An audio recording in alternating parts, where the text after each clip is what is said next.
Hey guys, it's Ken from Cactus Jam Games, a place where people can talk about and play board games. Pull up a chair, join me at the table, let's see what we're going to be talking about today.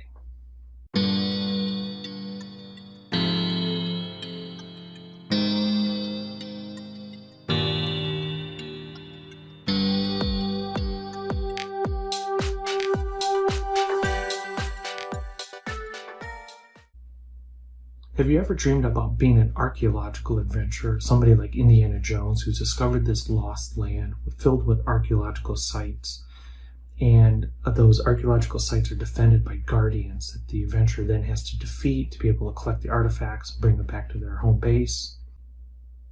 Well, I've got a game for you, Lost Ruins of Arnak, designed by Min and Elvin, published by Czech Games Edition. It's a 1 to 4 player game.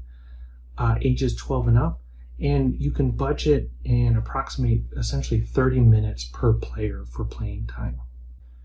In this game, you're going to be the leader of an archaeological team exploring the lands of Arnak, where there are archaeological sites. As part of the team, you're going to have workers that are going to go out to the various dig sites and be able to collect up these artifacts. You're going to have researchers who are going to be working on a research track, which we'll talk about in a little bit. Other team members are going to go to the shops to be able to collect items to bring back and make you more efficient. Other team members are going to be able to collect artifacts. You're going to get assistants as well who are going to come and help the team.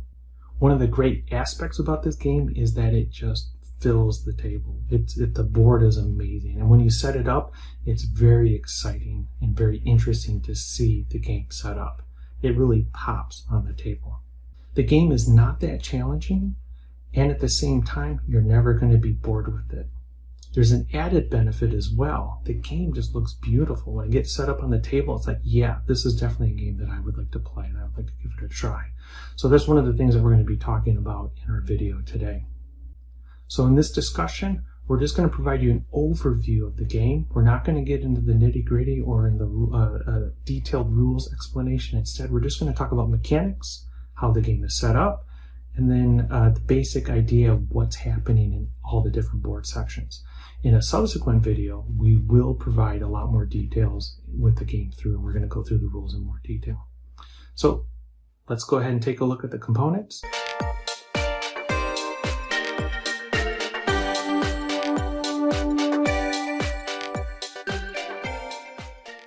The manual for the game is actually quite nice. Got this great look to it. It looks like a journal that an adventurer would keep. When you jump into the game itself,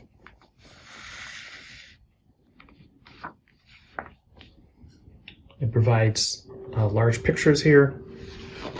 The text, the handwritten text to add flavor to the game itself, but very straightforward. Nice setup page right here. Walks you through all of the steps. Player board setup, gameplay, everything is provided here in the manual. It's quite nice.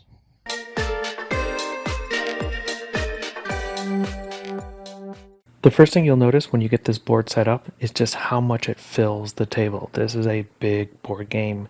It's got a great table presence. There are several sections on the board here. Let's go through each one individually and kind of break it down, make it easier to understand what's going on. Top of the board here. This is our turn tracker. There are going to be a total of 5 turns in the game. The game goes by quick. There's a lot going on, but it goes really fast. So you'll be keeping track of the turn using this turn marker right here. We have our artifact cards here. This is the one that's face up at the beginning of the game. Additional artifact cards are here. On this side, we have the item cards, and the item cards out face up. These are the ones available for purchase. In the center, we have the fear cards, if extra fear cards are needed, and they will. This is where you're going to get them from. Also, when you discard your fear cards, you're going to be placing them face up right here. Discarded item and artifact cards go here. I pointed out that each player starts with 2 workers. It is to this area here that the workers are going to be placed. Here's a worker. You only have 2 of them each round for the game. When you place the workers, they're largely stuck there. Now, there are certain cards that allow you to pull your workers back and then replace them, but those are rare. So just plan on having 2 workers each round to go out to these locations. There is a resource cost for going to those locations. The resource cost is at the bottom of each one of these sites. To the campsites shown here at the bottom, the resource cost is going to be 1 boot. Let me point to this one here where you can see it. 1 boot. Now, if I already have a worker placed there at the cost of 1 boot, and that would come from one of my cards. So, for example, I could play this card to my play area. It's got 1 boot icon on it.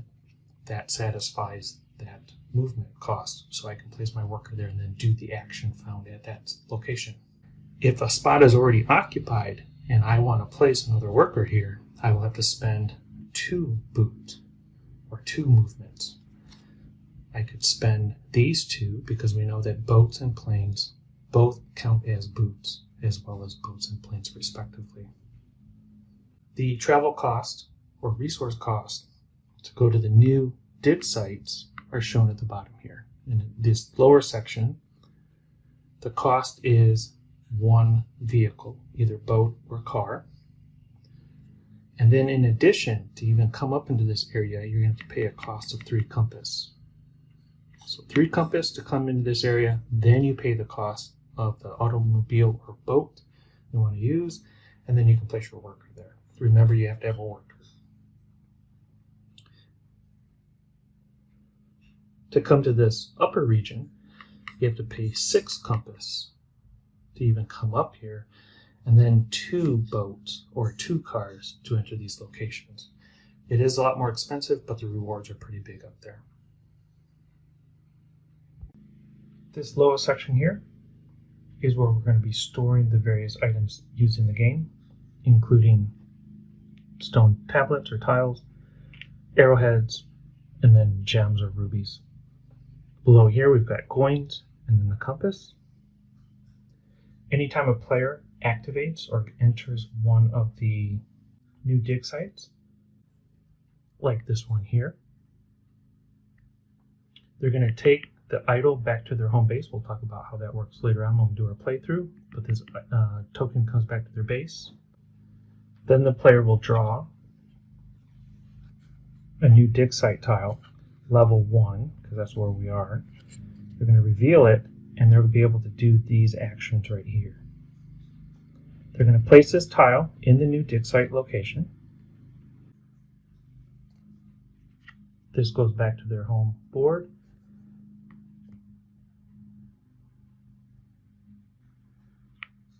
Okay, so the worker is now placed at this new dig site location.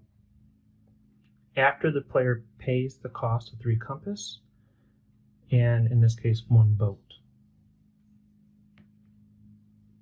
After they play this level 1 dig site card, they're going to draw a guardian card, reveal the guardian card, and then place it on the tile.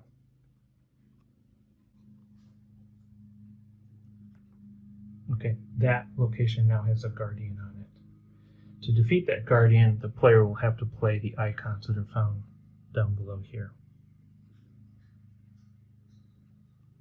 And we'll see how that's done in a playthrough. One of the most important parts of this game is this part of the board right here called the research track. It starts at the bottom here and works its way up to the top. Each player will have 2 markers here. Take a look at these 2. We've got a journal right here, and we've got a researcher right here. There's a really simple rule. Both of these markers can move up this track, but at no point can the journal be at a higher level than the researcher. When you think about it, the researcher has to go out there and find the data, find the information, and then record it in the journal. So you're kind of, as you're moving up here, you're increasing the research. So that's not allowed, but that sure is allowed. Now you can be at the same level, you just can't have the journal at a higher level.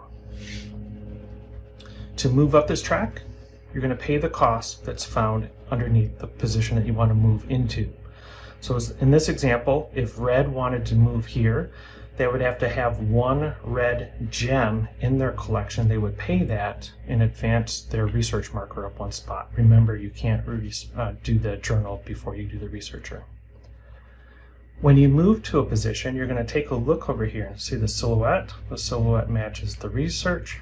It tells you right now at the end of the game you're going to get 1 victory point. Not right now, at the end of the game you're going to get that victory point.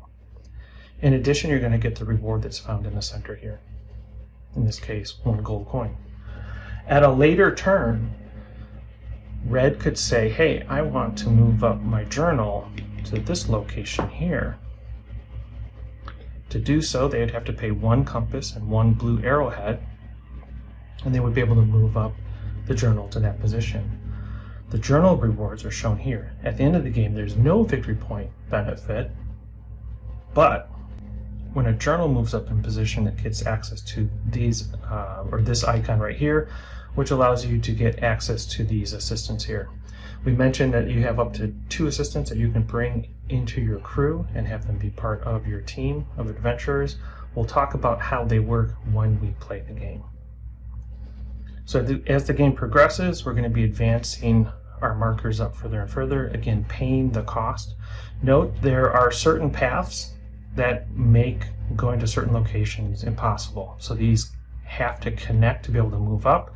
So by moving the spyglass to this position first, this position is no longer accessible. I can't get to that one at all because it's not connected. But I can move up here by paying the cost of 1 stone tablet and 1 blue arrow.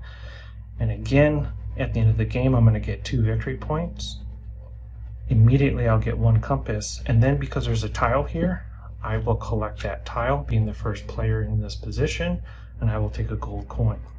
If another player comes in afterwards, or if I move my journal here afterwards, there's no extra reward for that tile because it's missing. So I'm going to focus into the top part of our research track because it is a little bit different than the rest of the track is played. In this example, we've got red at this position right here. This tile would have been taken off. Okay, so we've got red in this position right here. If red has 1 gold coin, 1 compass, and 1 ruby, they're able to advance this marker on their turn to one of these 4 positions right here. They get to choose what position they want to go in. It's pretty obvious which one they're going to pick because it's got the point totals written right on there. The first person to get to this part will get 23 points, then 21, 20, and the last player will get 19 if they make it that far. In addition, there are 4 of these tiles here. The first player to make it into this section can look at, personally, all 4 of these and choose the tile that they want to receive for making it to this level. The other 3 go face down here, and they don't have to reveal to the other players what these 3 are. They will have to reveal what this one is when they take the reward. Finally, when the player gets to this point here, at this highest level, they can't go any further, but they can obtain these reward tiles here. The way that they would take a tile from this stack is they would turn in 1 gold coin and 2 stone tablets, and they would be able to take this tile. To take a tile from here, 1 ruby, or from here, 1 green compass and 1 blue arrowhead. Now, if they have 2 rubies, they can take, on subsequent turns, a second tile from here. So you're not limited to only 1 per, but you can only take 1 for every turn that you're here. Now that's for these tiles here. How do they get these tiles? Well, they have to pay the cost that are found at the bottom of the pyramid for these tiles. That would be 1 ruby, 2 stone tablets, and 1 gold coin. Allows them to take this tile instead. There's every reason to do that, seeing as we're at 6 instead of 2 and 2. Likewise, to take this tile, they would need to satisfy the cost across the entire pyramid: arrowhead, compass, ruby, coin, and 2 stone tablets, and they could opt to choose this tile instead worth 11 points.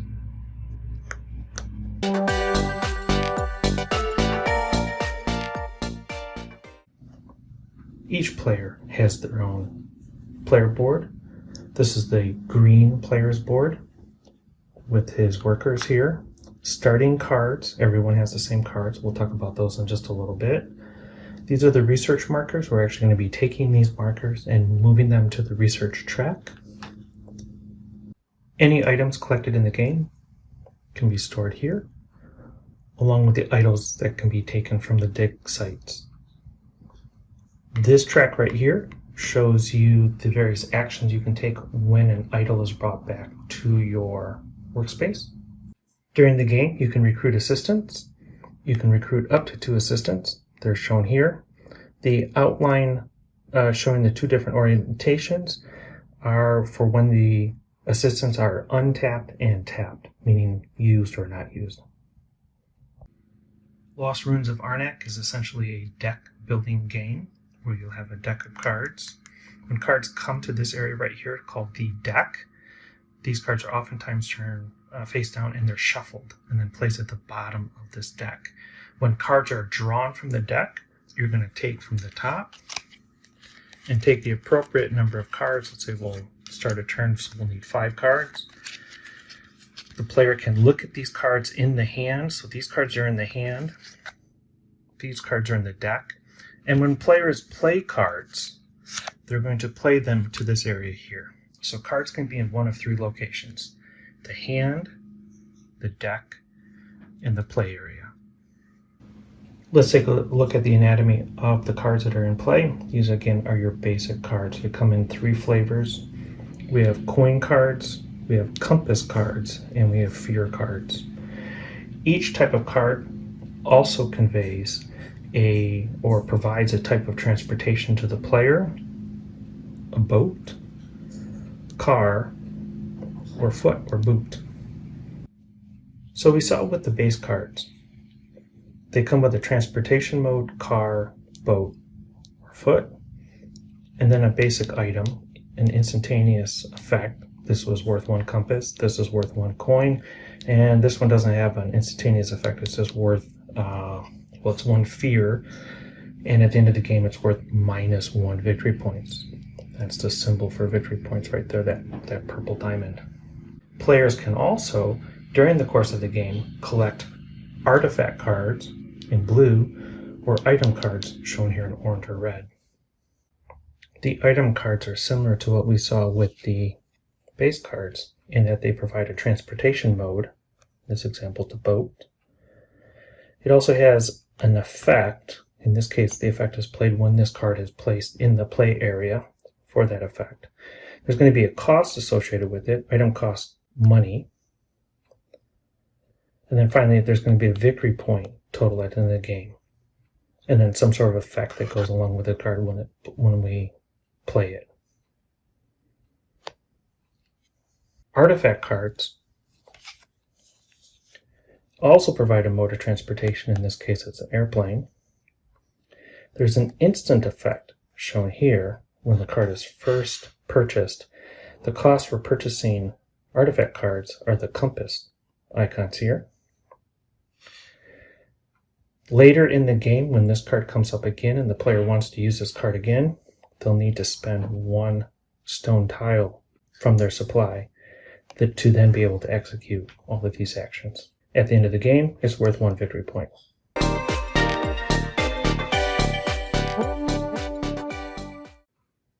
Each player also receives one of these helpful hint cards. On one side, it provides definitions for all the iconography, and on the other side, walks you through all the steps required in a turn and how to set up the game for next round. In addition, it also talks about the hierarchy of travel, where boot travel is the lowest level, car and boat the next level up, plane higher still, and then at any time, if you need a travel icon to be able to go somewhere, you can always spend 2 gold coins to get 1 airplane, which counts as any type of travel icon. There's a score sheet that's provided to keep track of score at the end of the game. You're not going to be maintaining this during the course of the game, but like so many of these score sheets, each player has their own column, and then there's going to be different categories where they can score points. and then there's going to be a sum total.